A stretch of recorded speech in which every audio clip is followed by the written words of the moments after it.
அவர் ஒரு பிரபலமான இசையமைப்பாளர், நிறைய வெற்றி படங்கள் கொடுத்துருக்கிறாரு. பின்னணி இசை வந்து ரொம்ப பிரமாதமா பண்ணுவாரு. அந்த இசையமைப்பாளருடைய படங்கள்லையும் நான் வந்து பாடல்கள் வந்து பாடி இருக்கிறேன். சொன்னதுல ரொம்ப முக்கியமா அதிர்ச்சியான ஒரு விஷயம் என்ன அப்படின்னா,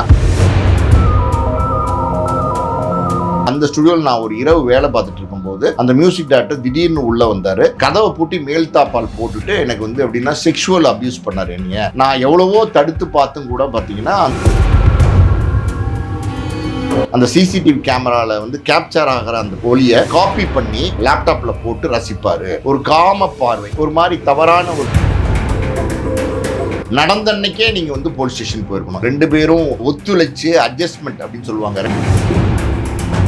ஒரு காமுகன், ஒரு பல பெண்களை வேட்டையாடக்கூட சூறையாடக்கூடிய ஒருத்தன் வந்து மியூசிக் டைரக்டரா இருக்கானா யாருங்கிறது வந்து பாத்தீங்கன்னா இந்த சினிமா உலகத்துல வந்து பேச ஆரம்பிச்சிட்டாங்க. அவர் தமிழ்ல வந்து 2 எழுத்து, அவர் பின்னாடி இனிஷியல் 2 எழுத்து. அதை வந்து அவர் மனசுக்குள்ள வச்சுக்கிட்டு சரியா என்னை பயன்படுத்தி பார்த்தீங்கன்னா எனக்கு வந்து இஎம்ஐ கட்டுறதுக்கு கொஞ்சம் காசு வேணும் அப்படி இப்படின்னு சொல்லி எங்கிட்ட வந்து பணம் வாங்கினாரு. உனக்கு நான் வந்து வட்டி போட்டு கொடுத்துட்றேம்மா அப்படின்னு சொன்னாரு. 7 வருஷம் கழிச்சு வழக்கு போடுறாங்கன்னா அதுக்கான ஆதாரங்கள்லாம் அவங்க வச்சிருப்பாங்க.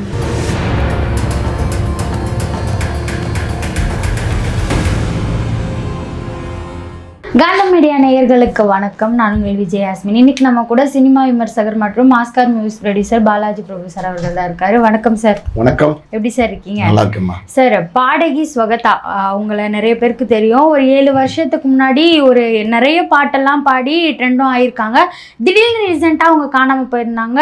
இப்போ ஒரு இன்டர்வியூவில் வந்து ஒரு பாடகர் மேலே ஒரு குற்றச்சாட்டு வச்சுருக்காங்க. அவர் வந்து பாலியல் துன்புறுத்தலுக்கு ஈடாக்குனாரு. அது மட்டும் இல்லாமல் இப்போ ரீசெண்டாக அடுக்கடுக்காக சொல்லிட்டே போயிட்டு இருக்காங்க. கடன் கொடுத்துருக்காங்க இவங்க 2 லட்சம் 3 லட்சம் அப்படின்னு விஷயங்கள்லாம் நிறைய போயிட்டு இருக்கு. என்னதான் நடந்துச்சு உண்மையிலேயே? யார் அந்த இசையமைப்பாளர் அப்படின்ற ஒரு கேள்வியும் இருக்கு. எல்லா பக்கமும் யார் அந்த இசையமைப்பாளருங்கிறது தான் இன்னைக்கு வந்து பெரிய பேச்சா இருக்கு. ஆக்சுவலி பார்த்தீங்கன்னா இஸ்பேட் ராணியும் இதயராஜாவும் அப்படின்னு ஒரு படம் வந்துச்சு. அப்புறம் நோட்டா, வஞ்சகர் உலகம், இப்படி ஒரு சில படங்கள்ல அவங்க பாடியிருக்காங்க.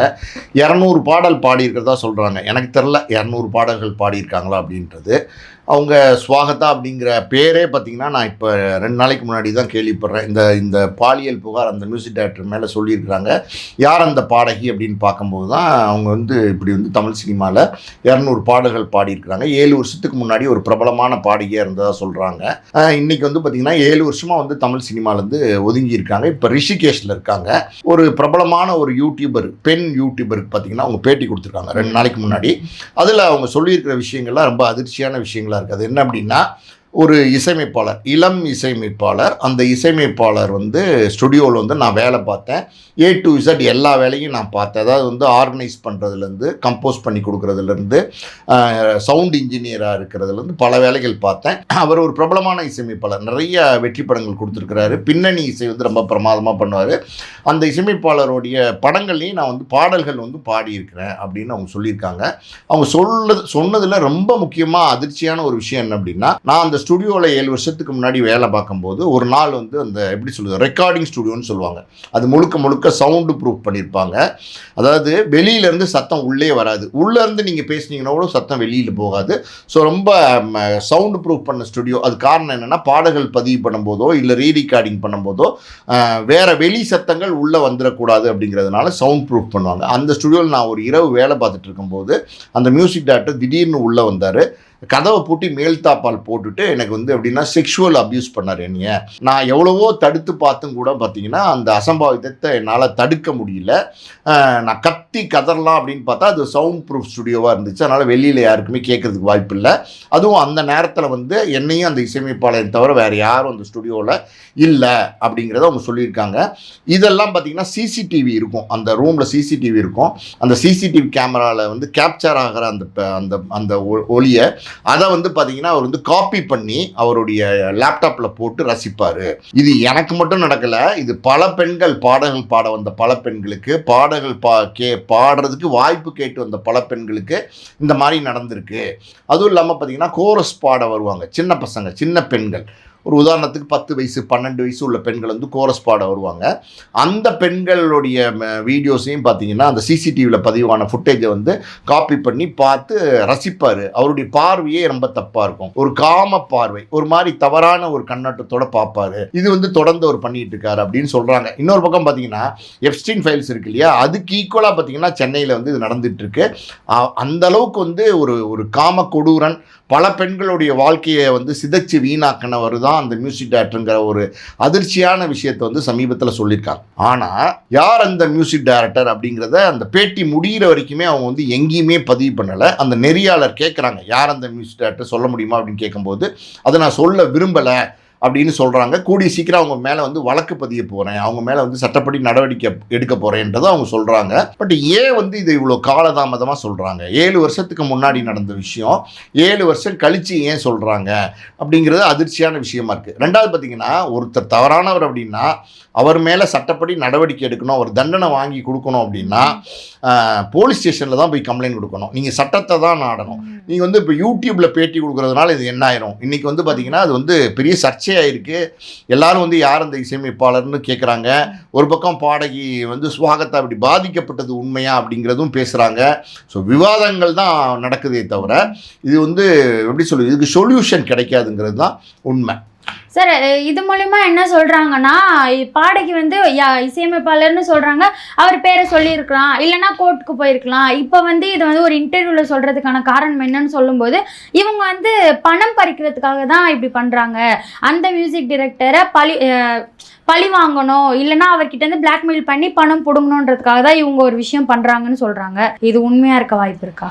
7 வருஷத்துக்கு முன்னாடி நடந்த சம்பவமா? அவங்களே இந்த பேட்டியில் பதிவு பண்ணுற விஷயம் என்னென்னா, நான் தப்பிச்சு பொழைச்சி தமிழ்நாட்டிலேருந்து ஓடி வந்து ரிஷிகேஷில் நான் வந்து செட்டில் ஆயிருக்கேன்னு சொல்கிறாங்க. எனக்கு வந்து அந்த கருத்தில் உடன்பாடு கிடையாது. காரணம் என்னென்னா, தப்பிச்சு ஓடுற அளவுக்கு வந்து தமிழ்நாட்டில் வந்து சட்ட ஒழுங்கு கெட்டு போகல. போலீஸ் ஸ்டேஷன் இருக்குது, சட்ட ஒழுங்கில் எல்லாம் நீங்கள் எல்லாமே வக்கீல் இருக்காங்க, எல்லாம் இருக்காங்க, கோர்ட் இருக்குது, எல்லாம் இருக்கும்போது நீங்கள் ஒரு தவறு ஒன்று நடந்திருக்கு அப்படின்னா நீங்கள் நியாயமாக எங்கே போயிருக்கணும்? போலீஸ் ஸ்டேஷன் போயிருக்கணும். 7 வருஷத்துக்கு முன்னாடி நடந்த தவறு நடந்த அன்னைக்கே நீங்கள் வந்து போலீஸ் ஸ்டேஷன் போயிருக்கணும். இது வந்து எப்படி சொல்கிறது, 2 பேரும் ஒத்துழைச்சு அட்ஜஸ்ட்மெண்ட் அப்படின்னு சொல்லுவாங்க. 2 பேரும் ஓகே அப்படின்னு சொல்லி வந்து 2 பேரும் உறவு கொண்டிருந்தா தப்பு கிடையாதுன்னு நம்ம சொல்லிடலாம். ஆனால் பார்த்தீங்கன்னா இவங்களுடைய விருப்பத்துக்கு மாறாக இந்த சம்பவம் நடந்திருக்கு அப்படின்னும் போது நிச்சயமாக அன்றைக்கே போலீஸ் ஸ்டேஷன் போயிருக்கலாம்.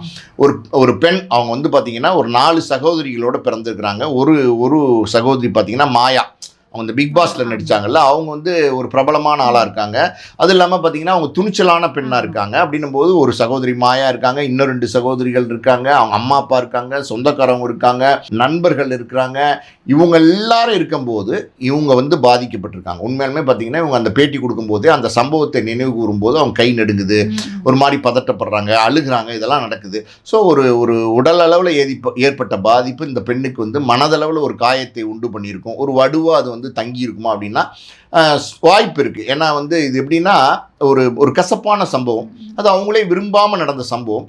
அவங்க வேறு மாதிரி அவங்களுடைய எதிர்காலத்தை வந்து யோசனை பண்ணி வச்சுருப்பாங்க. ஸோ இப்படி வந்து நம்முடைய வாழ்க்கையே முடிஞ்சு போச்சு அப்படின்னு யோசிக்கும் போது அது ஒரு பெரிய பாதிப்பை ஏற்படுத்தும். அவங்களே பதிவு பண்ணியிருக்கிறாங்க, இந்த மாதிரி வந்து நான் வந்து சைக்காலஜிக்கல் கவுன்சிலிங் எடுத்து தான் இதிலேருந்து வெளியில் என்னால் வர முடிஞ்சுது. என்னுடைய சகோதரி மாயாலாம் எனக்கு பெருசாக வந்து உறுதுணையாக இருந்தாங்கன்னு சொல்லியிருக்காங்க. ஸோ அப்படி இருக்கும்போது இந்த பெண்ணால் வந்து அந்த கம்ப்ளைண்ட்டை கொடுக்க முடியாத ஒரு பலவீனமான ஒரு மனதளவில் ஒரு பலவீனமான ஒரு சூழ்நிலையில் இருந்தால் கூட இருந்தவங்ககிட்ட எல்லாம் நிச்சயமாக அதை அன்னைக்கே சொல்லியிருக்கிறதுக்கு வாய்ப்பு இருக்குது. நிச்சயமாக சொல்லியிருப்பாங்க. பொதுவாக பார்த்தீங்கன்னா பெண்கள் பல விஷயங்களை தங்களுடைய சகோதரிகள்கிட்ட சொல்லுவாங்க, தாய்கிட்ட சொல்லுவாங்க. அப்படி இருக்கும்போது இதை வந்து அவங்க வந்து ஆலோசனை பண்ணி புகாராக கொடுத்துருந்தா அன்னைக்கே வந்து இவங்க சொல்கிற விஷயங்கள் உண்மையா அப்படிங்கிறது போலீஸ் விசாரணை பண்ணியிருக்கோம். அந்த சம்மந்தப்பட்ட இசையமைப்பாளரோட ஸ்டுடியோவுக்கு போய் இது நடந்ததா அப்படிங்கிறத அவங்க வந்து தெரிஞ்சிருப்பாங்க, விசாரணை பண்ணி தெரிஞ்சிருப்பாங்க. இன்னொரு பக்கம் பார்த்தீங்கன்னா இவங்க சொல்கிற மாதிரி பல பெண்கள் பாடல்கள் பாட வாய்ப்பு கேட்டு வர பெண்களுக்கு இப்படி நடக்குதுன்னா அப்படி நடக்குதா அப்படிங்கிறதையும் விசாரணை பண்ணியிருப்பாங்க. ஏன்னா போலீஸோடைய விசாரணையே வேறு மாதிரி இருக்கும். அது இல்லாமல் சிசிடிவி இருக்குது அப்படின்னும் போது அதனுடைய ஃபுட்டேஜ் எல்லாம் வந்து பார்த்தீங்கன்னா எடுத்து பார்த்தா என்ன நடந்திருக்குங்கிறத கண்டுபிடிச்சிருக்க முடியும். தவறு நடந்திருக்கு அப்படின்னா நிச்சயமாக அந்த குற்றவாளி இன்னும் மியூசிக் டைரக்டராக இருக்கட்டும் யாராகட்டும் தண்டிக்கப்படணுங்கிறது தான் நம்ம சரி. அப்படி இருக்கும்போது அன்னைக்கே அந்த தண்டனையை வாங்கி கொடுத்துருக்கணும், அன்னைக்கே இந்த நீதியை வந்து அவங்க பெற்றிருக்கணும். அப்படி அந்த அன்னைக்கே தண்டனை வாங்கி கொடுத்துருந்தா என்ன நடந்திருக்கும் அப்படின்னா இன்றைக்கி இவங்க சொல்கிறாங்க, அந்த பேட்டியிலே சொல்கிறாங்க, என்ன சொல்கிறாங்கன்னா 2 மாதத்துக்கு முன்னாடி இதே மாதிரி ஒரு பின்னணி பாடகி என்கிட்ட ஃபோன் பண்ணி எனக்கும் இப்படி நடந்ததுன்னு கதறி அழுதாங்கன்னு சொல்கிறாங்க. ஸோ இது தொடர்ந்து வந்து இந்த 7 வருஷமாக இவங்க போனதுக்கப்புறம் கூட நடந்துக்கிட்டு இருக்குன்னு சொல்கிறாங்க. பல பெண்கள் வந்து இதில் பாதிக்கப்பட்டிருக்காங்கன்னு சொல்கிறாங்க. கிட்டத்தட்ட எஃப்டின் ஃபைல்ஸுக்கு அளவு வந்து இவங்க வந்து அது ஈடாக சொல்லும் போது, ஸோ ஒரு காமுகன், ஒரு பல பெண்களை வேட்டையாடக்கூட சூறையாடக்கூடிய ஒருத்தன் வந்து மியூசிக் டைரக்டராக இருக்கானா? அப்படி இருந்தால் பல பெண்களுடைய வாழ்க்கை வந்து இந்த 7 வருஷத்தில் பாதிக்கப்பட்டிருக்கும்ல. ஒரு உதாரணத்துக்கு ஒரு 20, 30, 50, ஏன் 100 பெண்களாக கூட இருக்கிறதுக்கு வாய்ப்பு இருக்குது. 7 வருஷம்ன்றது சின்ன காலகட்டம் கிடையாது. ஸோ அதை இவங்க தடுத்திருக்கலாம்ல, அன்னைக்கு புகார் கொடுத்துருந்தா. இவங்களுக்கும் நீதி கிடைச்சிருக்கும், அதே நேரத்தில் அந்த குற்றவாளிக்கும் தண்டனை கிடைச்சிருக்கும். பல பெண்களுடைய எதிர்காலத்தையும் நம்ம அன்னைக்கு வந்து பாதுகாத்திருக்க முடியும். அதை அவங்க செய்ய தவறிட்டாங்க. ஏன் அப்படிங்கிற கேள்விகள் அது வருது. இப்போ நீங்கள் சொன்ன மாதிரி பார்த்தீங்கன்னா பிளாக்மெயில் பண்ணுறதுக்கு பண்ணுறாங்களா என்ன ஏதுங்கிறது நமக்கு தெரியாது. அதாவது நடந்ததா சொல்கிறாங்க. ஒரு பாதிக்கப்பட்ட பெண் அவங்க வந்து தனக்கு வந்து இப்படி ஒரு கொடுமை நடந்திருக்குன்னு வந்து ஒரு பாதிப்பு இல்லாமல் சொல்ல மாட்டாங்க. அப்படி ஒரு சம்பவம் நடக்காமல் சொல்ல மாட்டாங்க. எந்த பெண்ணுமே அப்படி வந்து ஒரு பப்ளிக்கில் பேசும்போது இன்றைக்கி எல்லாருமே அந்த பொண்ணை பற்றி விமர்சனம் பண்ணும்போது இந்த விமர்சனத்தை தானாக தேவையில்லாமல் தேடிக்க மாட்டாங்க. அதுதான் உண்மை. அப்படி இருக்கும்போது இப்படி வந்து சொல்லியிருக்கிறதுக்கு காரணம் அவங்களுக்கு அது நடந்திருக்கலாம். அந்த உண்மை கூட அவங்களுக்கு தான் தெரியும். ஸோ ஒரு பாதிக்கப்பட்ட பெண் அவங்க சொல்கிற அந்த புகாருக்கு பின்னாடி தான் நம்ம நிற்கிறோம். அந்த பாதிக்கப்பட்ட பெண்ணுக்கு தான் நம்ம சப்போர்ட் பண்ணுறோம். அதுதான் நீதி, அதுதான் நியாயம், அதுதான் அறம். அதெல்லாம் ஓகே. ஆனால் அந்த பெண் வந்து 7 வருஷம் கடந்து வந்து இதை சொல்கிறாங்க. 7 வருஷம் கடந்து சொல்லக்கூடாதா அப்படின்னா சொல்லலாம், சொல்லக்கூடாதுன்னு இல்லை. இன்றைக்காவது நீதி வந்து வெல்லும், இன்றைக்காவது நீதி வந்து ஜெயிக்க முடியும். ஆனால் அது 7 வருஷம் கடந்து சொல்கிறாங்க, திடீர்னு வந்து சொல்கிறாங்க. அது ஒரு யூடியூப் சேனலில் பேட்டியாக கொடுக்குறாங்க. நான் என்ன கேட்குறேன், உங்களுக்கு இப்போ அந்த இசையமைப்பாளரை தண்டிக்கணும்னு என்ன இருந்தால் நீங்கள் நியாயமாக என்ன பண்ணணும்? ஒரு போலீஸ் ஸ்டேஷன் தமிழ்நாட்டில் வந்து போலீஸ் ஸ்டேஷன் எந்த போலீஸ் ஸ்டேஷனுக்கு கம்ப்ளைண்ட் கொடுக்கணுமோ அங்கே கொடுத்து சட்டப்படி இதுக்கு வந்து நடவடிக்கை எடுங்கன்னு புகார் தான் கொடுக்கணும். அதை விட்டுட்டு யூடியூப் சேனலில் வந்து நீங்கள் பேட்டி கொடுத்துருக்கீங்க. ஓகே, யூடியூப் சேனலில் நீங்கள் பேட்டி கொடுத்துருக்கீங்க. இதனால் என்ன மாற்றம் வந்துடும் நினைக்கிறீங்க? அந்த மியூசிக் டைரக்டர் பேரையும் நீங்கள் அங்கே வந்து சொல்லலை. அப்படி இருக்கும்போது அந்த பர்டிகுலர் நபருக்கு உங்களுக்கு தண்டனை வாங்கி கொடுக்கணும், உங்களுக்கு நீதி கிடைக்கணும் அப்படின்னா அது யூடியூப் சேனலில் சொல்கிறதுனால எதுவுமே ஆக போகிறதில்ல. விவாதங்கள் தான் பண்ண முடியும். நீங்களும் நானும் பேசுகிற மாதிரி பல பேர் உட்காந்து டிபேட் தான் பண்ண முடியுமே தவிர நியாயம் கிடைக்க போகிறதில்ல. ஏன் வந்து சொல்கிறாங்க அப்படிங்கிற ஒரு கேள்விகள்லாம் எழுது. ஸோ இவங்க பணம் கொடுத்தா சொல்கிறாங்க, இவங்க பணம் கொடுத்தா லட்சக்கணக்கில் பணம் கொடுத்துருக்குறாங்க, கொடுத்துருக்கதா சொல்கிறாங்க அந்த பதிவில். ஸோ இதெல்லாமேமா 100க்கு 100 உண்மை என்ன அப்படிங்கிறது அந்த பெண்ணுக்கும் அந்த சம்பந்தப்பட்ட இசையமைப்பாளருக்கு மட்டும்தான் தெரியுமே தவிர நமக்கு தெரியறதுக்கு வாய்ப்பே கிடையாது. அதுதான் சார். இப்போ நீங்கள் சொன்ன மாதிரி இதே ஸ்வகதா தான், நான் வந்து அவருக்கு திருமணம் ஆயிருந்துச்சு, அவங்களோட மனைவிக்கு 2 லட்சம் 3 லட்சம் என்கிட்ட கடன் வாங்கி கொடுத்துருந்தாருன்னு சொல்கிறாங்க. ஒரு பாதிக்கப்பட்ட பெண் எப்படி இவ்வளோ காசை கொடுக்க முடியும்? அப்போ அந்தளவுக்கு நம்பியிருந்தாங்களா அவர் அப்படின்னு ஒரு கேள்வி இருக்கு. இது வந்து பாதிப்புக்கு உள்ளாகிறதுக்கு முன்னாடி பணம் கொடுத்தா சொல்கிறாங்க. அதாவது அவங்க என்ன சொல்கிறாங்க அப்படின்னா, அவங்க வந்து ஒரு சொத்து விற்று அவங்களுக்கு ஒரு பணம் வந்திருக்கு, ஒரு பெரிய அமௌண்ட், பல்கான ஒரு லம்பான ஒரு அமௌண்ட் வந்திருக்கு. அதை வந்து அந்த மியூசிக் டைரக்டர் ஸ்டுடியோவில் ஒர்க் பண்ணும்போது ஒரு வெல்விஷராக, ஒரு நண்பராக, நமக்கு நல்லது செய்வாருங்கிற எண்ணத்தோட அவர்கிட்ட நான் சொன்னேன், இந்த மாதிரி சார் நான் ஒரு சொத்து விற்று பணம் வந்திருக்கு, அதை வந்து எதுலையாவது முதலீடு பண்ணுறதுக்கு வாய்ப்பு இருக்குமா, அதன் மூலமாக ஏதாவது எனக்கு லாபம் கிடைக்குமா அப்படிங்கிற மாதிரி நான் கேட்டிருந்தேன். அதை வந்து அவர் மனசுக்குள்ளே வச்சுக்கிட்டு சரியாக என்னை பயன்படுத்தி பார்த்தீங்கன்னா எனக்கு வந்து இஎம்ஐ கட்டுறதுக்கு கொஞ்சம் காசு வேணும், அப்புறம் கார் வாங்குறதுக்கு கொஞ்சம் காசு வேணும், அப்படி இப்படின்னு சொல்லி எங்கிட்ட வந்து பணம் வாங்கினார், சம்பளம் கொடுக்கறதுக்கு காசு வேணும் அப்படி இப்படின்னு சொன்னார்.